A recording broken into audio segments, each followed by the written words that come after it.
students, we are going to talk about the industrial revolution today, जिसको हम औद्योगिक क्रांति कहते हैं हिंदी में. और इसमें we are going to talk about four things. One is industrial revolution क्या है और ये इंग्लैंड में क्यों शुरू हुई, and then what were the changes that took place in the industry and what was the impact. So to begin with, we see industrial revolution began in the late 18th century, and you can see 18th and 19th centuries में ये दो हुआ है.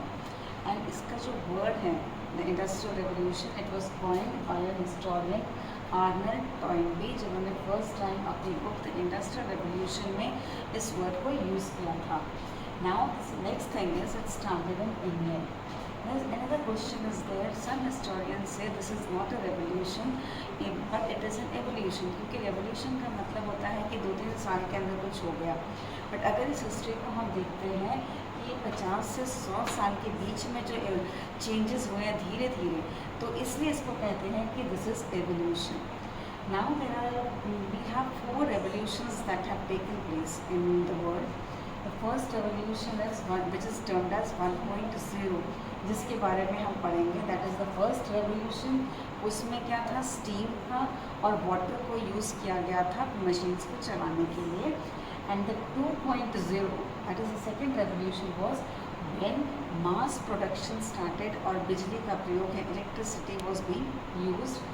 3.0 is third revolution, जिसमें electronic developments हुई हैं and IT के sector में computers and ITs made a entrance.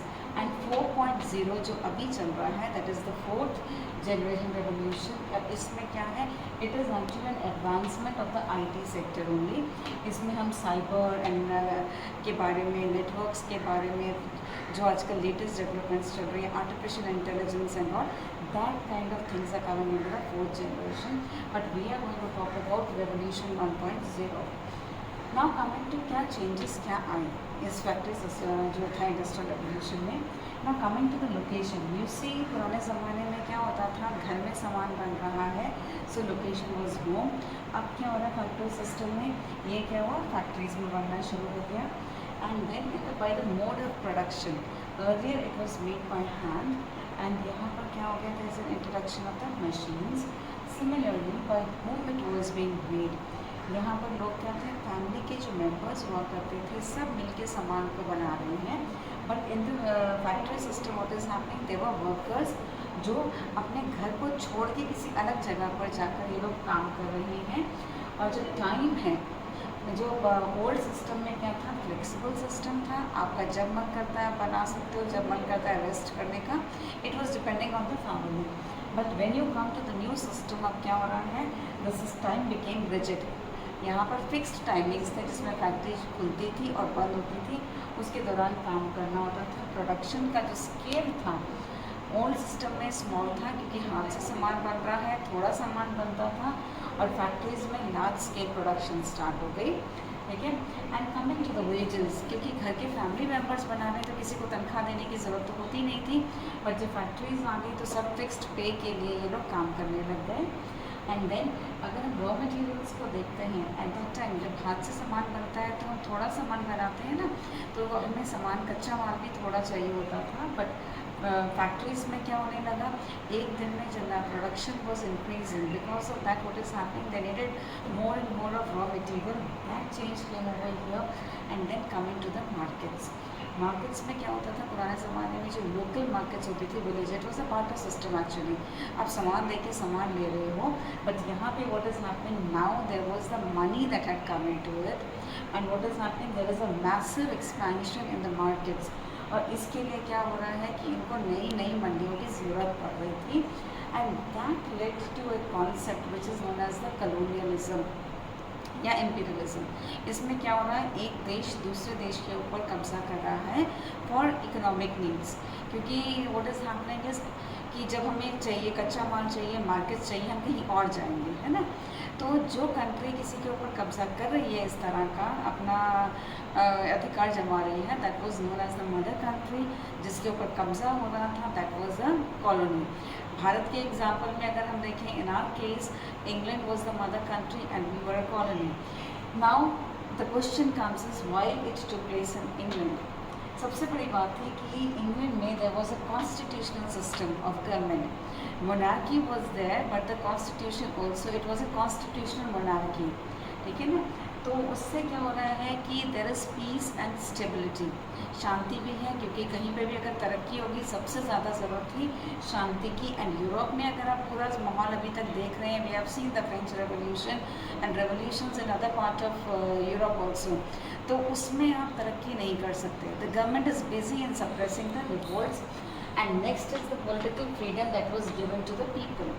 अगर हम मिडिवल सोसाइटीज़ जब हम देख रहे थे फ्रांस में एंड यूरोप में, you have seen there was slavery even in America and then there was feudalism, सामंतवाद। तो इन दोनों में आप देखते हैं कि आप स्वतंत्र नहीं हैं अपना काम करने के लिए, you are forced to do certain things, but over here the people had that kind of political freedom in England. And next was the colonial power. See when you are a colonial power, जो बात मैंने भी आपको बात की है, तो आपको दो चीज़ों का एडवांटेज मिल रहा है। आपको रॉ मटेरियल्स इन एबंडेंस मिलेंगे और आपको जो फैक्ट्रीज में सामान बन रहा है वो आप बेच सकते हैं। एंड ये दोनों चीज़ें you are going to get, क्योंकि जो कॉलोनी है वो तो आपके अंडर है ना। तो what are you going to do is you are going to get the rates that you want. आप सस्ते दामों पर सामान को लेकर आओगे और जो फैक्ट्री में सामान बन जाएगा वो महंगा जाकर बिकेगा। So that kind of advantage England had. And next was the naval power, एक बहुत बड़ी सैन्य शक्ति थी इंग्लैंड की। तो ये कहीं पे भी it was known as the mistress of the sea, कि कहीं पे भी जहाज़ों से माल आराम से लेकर जा सकता था, इसको कोई डर नहीं था इंग्लैंड को। And the next thing was the geographical, जो इसकी लोकेशन है इंग्लैंड की। इंग्लैंड वाज एन आइलैंड, तो चारों तरफ से क्या है, ये बॉर्डर्स इसके क्या थे, वाटर से घिरा हुआ है। तो वो भी इनको एक सिक्योरिटी भी था यहाँ पर, because they had a big power, naval power, तो कोई अटैक करने की भी नहीं सोच सकता था। एंड सेकेंडली जब इनका जहाज़ों में सामान जाता था वो बहुत सेफली पहुंच जाता था कहीं पर भी। So that help them. And then next thing important was the flexible guilds. We had talked about the guild system and we talked about the French Revolution also. So in a strict guild system, what is happening is you are forced to do, the raw materials you are using, the markets where it is going to, and the amount of production that you are going to do, that will depend on the guidelines laid by the guilds. तो वो flexibility नहीं होती थी traders के पास, इसलिए लोग बहुत ज़्यादा इसमें मतलब फंस जाते थे and they did not want to work with that. तो यहाँ फ्लेक्सिबिलिटी होने की वजह से क्या हो रहा है, ट्रेडर्स बहुत आराम से काम कर पा रहे थे in Indian. And next important thing is the किसी भी, because now we are going to talk about the factory system, you need minerals. तो ये सारे मिनरल्स इन अबंडेंस पाए जा रहे थे इंग्लैंड में। Particularly one was coal and second was iron. Iron का फ़ायदा क्या था, because you are going to make machinery, huge machines बनाई जा रही हैं, लोहे की ज़रूरत थी, ये इंग्लैंड में मिल रहा है। एंड सेकेंड जो है, जो फैक्ट्रीज इनिशियल मशीन्स चल रही हैं, ये किससे चल रही हैं, स्टीम से, भाप से, है ना। तो इसको चलाने के लिए क्या चाहिए हमें, कोयला। तो ये भी यहाँ पर बहुत आराम से मिल रहा था, जिसकी वजह से यह इंग्लैंड को एक एडवांटेज मिला। Next thing was the medical advancements that were taking place in England.